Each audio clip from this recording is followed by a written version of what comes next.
ભગવાન બિરસા મુંડા એટલે કે આદિવાસી સમાજના ભગવાન, જેની તે લોકો પૂજા કરે છે, અર્ચના કરે છે અને હમણાં જ જેમની 150મી જન્મ જયંતિ છે તેનો કાર્યક્રમ તે લોકોએ ઉજવ્યો છે. હવે અને છોટુ વસાવા છે તે આદિવાસી સમાજના આગેવાન.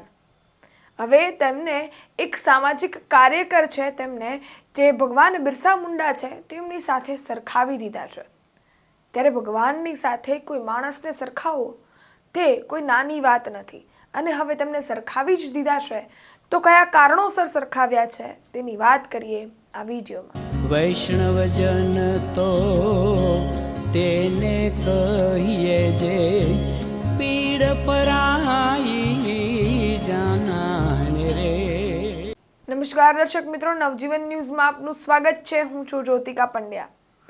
છોટુ વસાવા જે આદિવાસી સમાજ છે તેમના આગેવાન છે અને તેમજ તેમની માટે તે કામગીરી કરતા આવતા હોય છે. જ્યારે હમણાં 150મી જન્મ જયંતિ ભગવાન બિરસા મુંડાની ઉજવવામાં આવી છે, જેમાં આદિવાસી સમાજ છે તેની એકતા આપણે સૌએ જોઈ છે અને તેમજ તેમાં જે લોકો છે તે ઉમટી આવ્યા હતા અને તે સભા છે તે ચેતર વસાવા દ્વારા કરવામાં આવી હતી. હવે એક જે સામાજિક આગેવાન છે તેમને જે છોટુ વસાવા છે તેમને ભગવાન બિરસા મુંડા સાથે સરખાવી દીધા છે.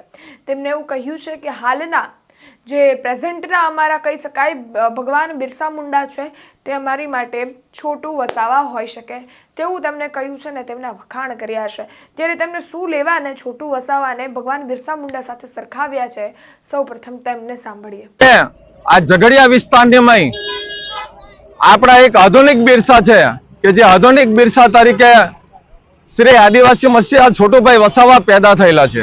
એમણે પણ અહીંયા જમીનદારો સામે અને સરકારને અને આદિવાસીઓના જે પ્રતિતાડિત હતા એમના જીવનને ઉજાગર કરવા માટે એક ચળવળ ચળવેલી.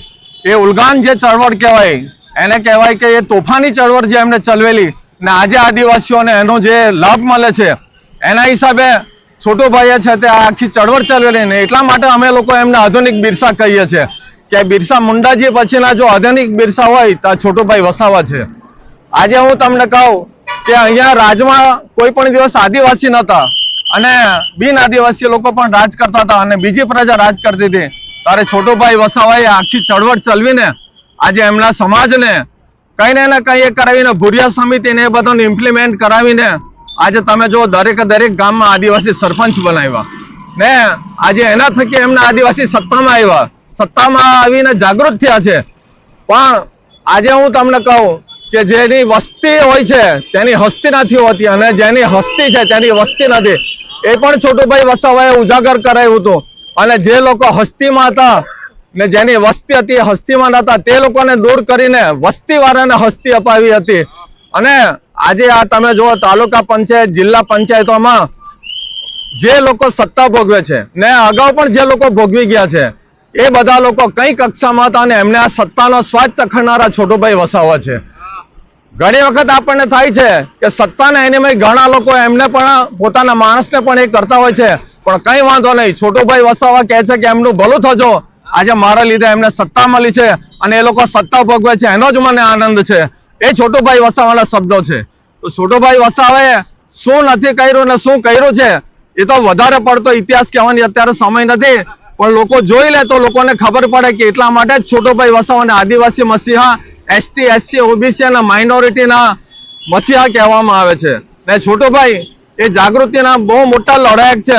એટલે બિરસા મુંડાજી પછી એક ક્રાંતિવીર આધુનિક બિરસાનો અમે લોકો એમને બિરુદ આપેલ છે. ને જય જોહાર, જય આદિવાસી, જય સંવિધાન, જય બિરસા મુંડાજી, જય છોટુ દાદા. આપણે સાંભળ્યા હતા તે સામાજિક આગેવાન જેમને છોટુ વસાવા છે તેને તે ભગવાન સાથે સરખાવી દીધા છે અને તેમને કહ્યું છે કે જે આદિવાસી સમાજ છે તેની માટે કામગીરી કરનાર તેમનો આગેવાન આ એક જ માણસ છે અને હાલના સમયના છોટુ વસાવા છે તે અમારા બિરસા મુંડા કહી શકાય તેવું. આ સમગ્ર મામલે આપનો શું અભિપ્રાય છે? શું જે આ છોટુ વસાવાને ભગવાન બિરસા મુંડા છે તેમનું સાથે સરખાવવામાં આવ્યા છે તેને લઈને આપનું શું કહેવા માંગશો તેમને કોમેન્ટ કરી ચોક્કસથી જણાવશો. અમારી ચેનલ નવજીવન ન્યૂઝને લાઈક, શેર, સબસ્ક્રાઇબ કરવાનું ભૂલશો નહીં. ધન્યવાદ.